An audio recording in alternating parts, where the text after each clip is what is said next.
Սուրբ Մարիամի մայիս ամսվա աղոթներ, աղոթ 24-րդ։ Ով Մարիամ,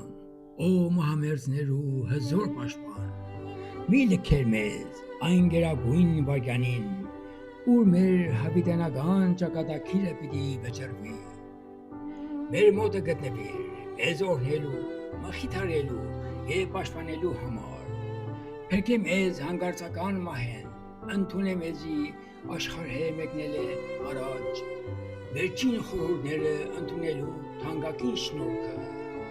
դուր որ քու քասր անունը արտասանելով մեր հոգին ավանդենք, ամեն։